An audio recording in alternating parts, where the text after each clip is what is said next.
Hello everybody, I hope you've all had a nice relaxing holiday season, and a happy new year to everybody. If you don't already know, my name is Rascal, and today we're going to be starting a bit of a new journey.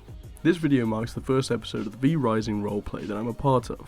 Officially endorsed by Stunlock Studios, the creators of V Rising, I joined their Discord not too long ago. When I did, they'd already finished the current roleplay they were doing, which was Season 5, and I have joined just in time to be whitelisted for Season 6, which is very exciting. Now just some context for today's video, and the server as a whole. Currently we're in the outer character period, meaning Season 6 has officially started, the in-game server is now up and running, and we all have 1 month to go around killing bosses, making our bases, and gathering resources. After that month of out-of-character gameplay, we will switch to in-character, which is when the role-playing officially starts. I'm entirely new to this server, so I'll be meeting new people and trying to make a good first impression. This season they have pushed factions apparently within the game, and there are 3 that in general the population of the server inhabits. You have Onyx Court, which is located in the dense, warm forests of the Farbane, Occam's Razor, which is located in the mutated streets of Gloomrot, and Societas Draconis, the clan I chose to be a part of, which is located in the farmlands of Dunley. The server's story as a whole revolves around Dracula. As I'm new, I don't really know what has happened thus far, but I can tell you the story of what's going on in Season 6.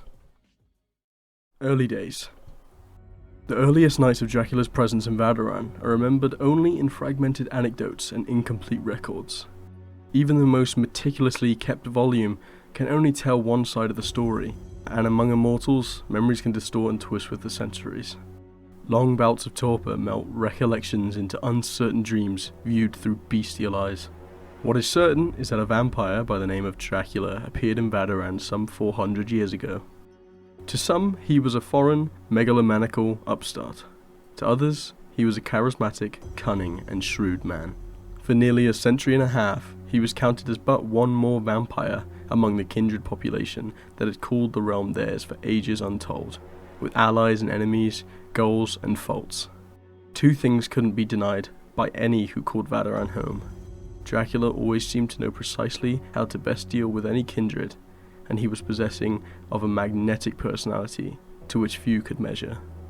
When the time came for him to coalesce the threads of the complex web of kindred around himself, to claim a throne which he himself had quietly built, none could deny that he had done so with incredible efficiency. Many howled their disdain of a single leader of a vampire kind. Many more would have offered him the crown without hesitation. For a little more than 200 years, Dracula has reigned as the vampiric king of Vardaren. The early years of his rule were tumultuous. The vampires of the realm lashed against the iron hand which demanded order. Plots concocted in dark reaches unfurled. Battles gave way to minor wars, but each time order was re-established, a bit more time passed until the next bout of chaos. Dracula learned more about the vampires beneath his rule, learned how better to assuage them. In time, little more than squabbles and conflicts rattled the kingdom, a jostling on chains of bone that had grown thicker with each break. As order began to prove more resilient, Dracula receded more and more from direct action. Some might say he grew reclusive, complacent even. Perhaps that's why tensions between those under his rule were able to seethe and boil over.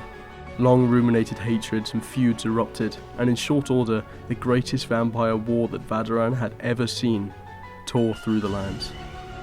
34 years ago, the lands were saturated with the blood of the slain as war flared into ravenous frenzy. Allegiances were broken as easily as human bodies between clashing kindred battles, and none felt the wounds of those years as deeply as the kind. Warbands shredded the land, drained the villages, and tore the sky in their bloodlust. It was all the humans could hope for, to see the rising of the sun just one more time. Many didn't. For the first time in over a decade, Dracula was stirred to action, taking to the fields with his most loyal and bringing his armies to bear against the warring vampires. His iron fist fell like an avalanche from the mountainside. Those that wouldn't submit were crushed, while those that supplicated themselves before him were duly reminded of how easily he could cast aside mercy. A war that raged for over 20 years fell silent in 6. In a place of the dozens separated powers and uncounted lone groups who had risen to prominence in previous years, he established 3 factions, each to serve a purpose which he deemed worthy for the kindred to work towards. Through them, order would be maintained and enforced, his inner court of trusted loyalists serving as intermediary between his rule and his subjects. That was 5 years ago now, and Dracula has, once again, receded into the darkness. So without further ado, here is what happened during my first few hours on the server.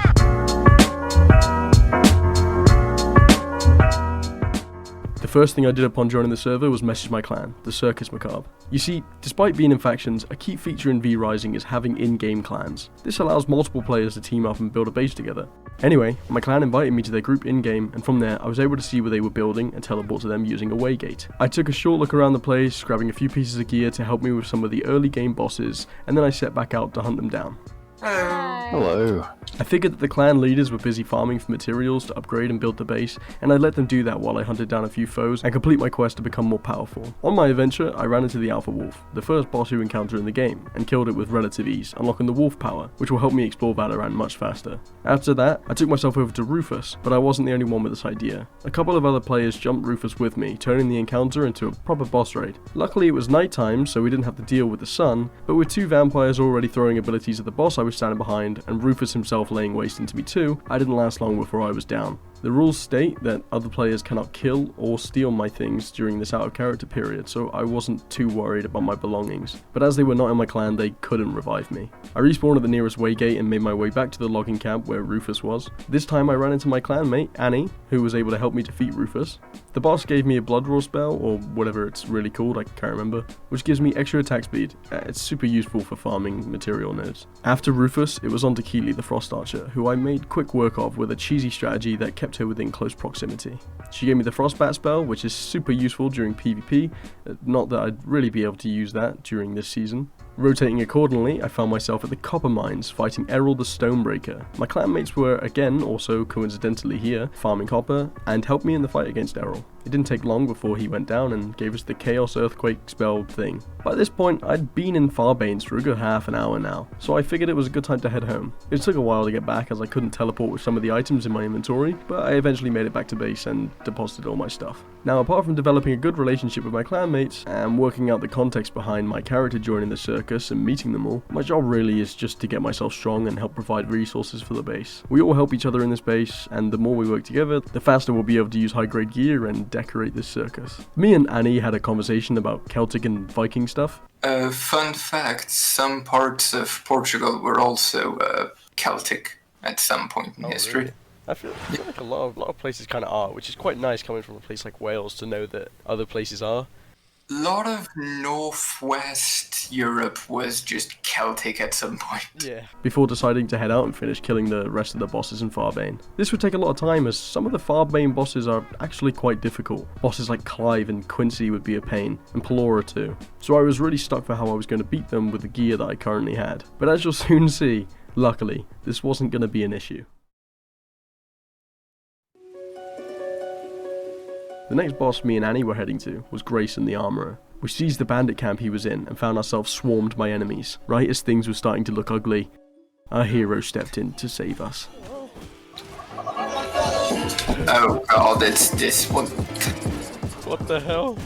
Who is that? Playing their music as they rode into battle. We were saved by Lissa and anyone else following them. I say I was saved, but I don't think they were actually paying attention to us quite yet, and I was still down by the enemies anyway. Luckily I had Annie with me, so a revive followed not long after, and I was back on my feet. Turns out, Lissa was playing music so that people could hear her when they were in proximity, allowing people to follow her better in case she zoomed off ahead of people. We all killed Grayson, but because Lissa and the others were high gear level, we really just ended up watching, and this would become quite a comfortable theme for the rest of the session. They were going around boss hunting and offered us to join them. Okay, what do we want to do next? I know we also have to go east for some folks who are interested, but we're also close to Clive and Pelora, so it's up to y'all. Where do you want to head out? Oh yeah, I haven't done those. We'll go to Clive and Pelora. They intended to kill all the Farbane bosses at least, which was our goal for the session anyway. A few more people showed up and we ended up with quite the posse of vampires patrolling from boss to boss. As we set off, we all tried following each other the best we could. Unfortunately, Lissa did in fact zoom off and the music was just too far away to hear this time. However, we knew we were headed to Clive anyway, the fire starter, so we made our way there and found her. Absolutely bossing through the Clive fight one-on-one with her own boss music playing in the background. It's just For some reason, Clive decided to switch targets halfway through this fight, informing me with a swift terrorist attack that he was done fighting Lissa. You're attacking me! Ah! This fucking guy fucking Good thing I'm present. This knocked me down once again, and the real hero here was Annie, who revived me again. A little while later, a voice calling out that Clive had Vale rang the dinner bell, and a lot of us started to feast on the poor bloke. He's down! Hold. Start munching, let's go! Put him in your mouth. Oh my god, I'm at 9 HP, that was so close. Consume. We knew the drill by now, so Lissa stuck her music back on and we ran to the next boss. Fuck off, you guys. Jesus. Rolo, Any way revive! you want to pronounce it is cool. As we arrived, there was another vampire that had already defeated the next boss, Pelora, the Fatewalker. So we had to wait for her to respawn before defeating her again. And by we, I mean Lissa and Luther, who were the monsters behind this operation. Feeling useless, I thought my best bet for earning the group's respect was being incredibly funny, I'ma hang out with this horse. Yeah, we'll guard the entrance, guys, don't worry. which I followed immediately by throwing shade at Lissa's faction as she introduced herself. Welcome, I'm Huey, and I play Lissa, faction leader for Occam's Razor. I just felt like I should say this because in character I'm probably gonna be mean. What? Imagine not being in the Onyx I don't Court. need- What a loser. I don't need to hear this from society. Onyx Court is fine. And that respect was instantly lost. They explained how they had an orbital laser that turned everyone bald. We also have an orbital laser. Do you have an orbital laser? Didn't think so. Laser that's gonna make everyone bald. Wait, what's it gonna make bold people then? What is it gonna do to them? They get disintegrated.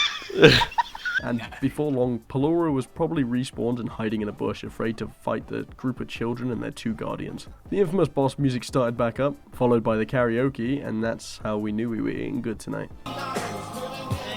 This'll leave your clan. This'll leave your clan. The rest of us hung out in the shade and danced along, waiting for the feeding time. Pelora, on the other hand, had other ideas, throwing a stray orb at poor Nicholas, who was just trying to vibe with us. Ow. The music turned off and our green light was given. We all gathered around for a group hug Yeah, group hug. Everybody get in Thank here. you so much for these sisters. and powered up once again. Lissa was handing out free uppies, which soon after changed to scary uppies, and I was intrigued. I don't know what I was expecting when I was flung into the air by a greatsword. You want to scare up these? Okay, Ben. If you hit them more on top of the We ran into Goreswine, the next boss on our list. Because we were all fighting her, she did have a much bigger health pool, but they're also pretty simple, so it was just another cakewalk by the Farbane Vamps. Only the most appropriate of music was played during this fight. She's impervious to ults too? Yeah. It's true and perfect. It's not like we take damage from it, but still. Time to eat and move on. Or we would have if the Alpha Wolf didn't show up again. I don't think they knew what they were getting themselves into, but they stayed and put up a fight like a true warrior. It was futile, however, and we feasted on the wolf for a second time. We're doing a boss. Why am I fight. behind Wanna it? join us? Everyone else paled in comparison to Luther's horse, and with mine being the second fastest, I strategically not-a'd him when he claimed he was the fastest. Nuh-uh. Fuck you mean, nuh-uh. I did this the second time, and I thought it was the funniest thing ever. Nuh-uh. Fuck you mean, nuh-uh. We arrived at the cemetery, where we spent most of our time fighting low-tier enemies at the bottom, before we heard the dinner bell ring once again. Everyone up, everyone up. He's dead. Everyone up. Where? top. Where? Oh. I didn't even know that the boss was being killed at this point, but it sped up the process of sitting outside the boss room and waiting, so I won't complain. One of our fellow Vamp bandits showed us their glorious clown noise impression.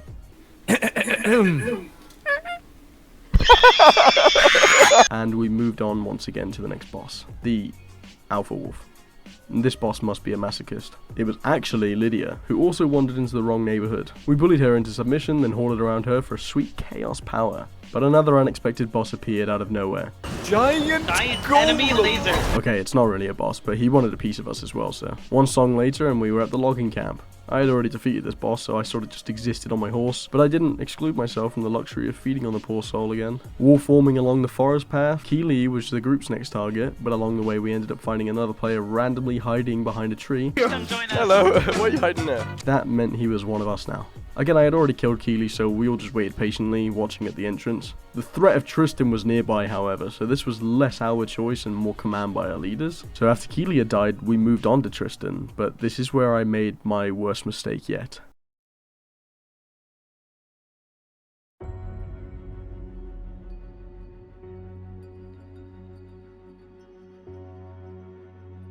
I had brought my beloved horse, Rolo, into the camp with us, so he didn't feel left out. The group jumped onto Tristan to feed, but Rolo was too close, and too injured. He suffered a terrible fate. My heart shattered. my best friend, slain by some air. The group felt equally as upset. You murderous creature. I'm so sorry, Bandit. I have to die here. I have to die here to honor Rolo's sacrifice. Leave me to my fate. Oh, I could make that. Brother, really it's alright, it's alright. I figured something like that would happen.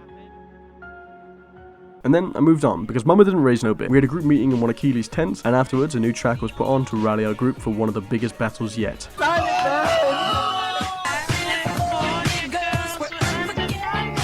We headed over to the ferocious bear in the mountains east of Farbane. Guarding the entrance, we waited patiently once again. No, the bear's here, the bear! Bander, you're funny. I like your humor. We're on the same brain cell. It was easy, we did nothing, we watched. What did you expect? Bear down. I made a very appropriate comment before feeding on the bear, I can't wait to suck this bear. and our final target was made clear: Quincy, the Bandit King. One last battle, an army of rookie vampires and their fearless, groovy leaders. There was no greater group in the history of V Rising. We are family. We are FNAF. He's down, were the words that marked Quincy's death, as we all rushed up the stairs, hungry for our final drop of power. Quincy died in a very cinematic spot, which was convenient for the journey we had experienced thus far. I also found this funny. Why does he look so cinematic right now? He looks absolutely defeated looking off the cliff. He's like ready to face his end. Anyone else coming? We finished him off, and this tree cried about it. We were informed to wait around, as there was possibly people who had not been there to get Quincy's powers. To entertain ourselves, we did this. Oh, I don't know what this is, but I like it.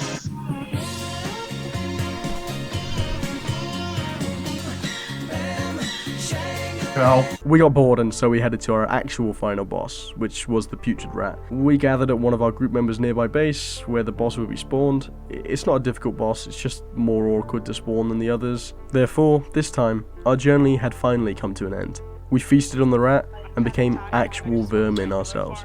A fitting end. As I sat there, in the open base, I thought back to where this journey all started. At Grayson's Armory, boss after boss, falling to our wrath, jokes shed, blood spilled, and also shed. Masochist wolves and spinning bears, the friends we lost along the way, and the friends we made too. The day was over, as was inevitable. And tomorrow I shall wake up, remembering that army, and remembering all my fellas.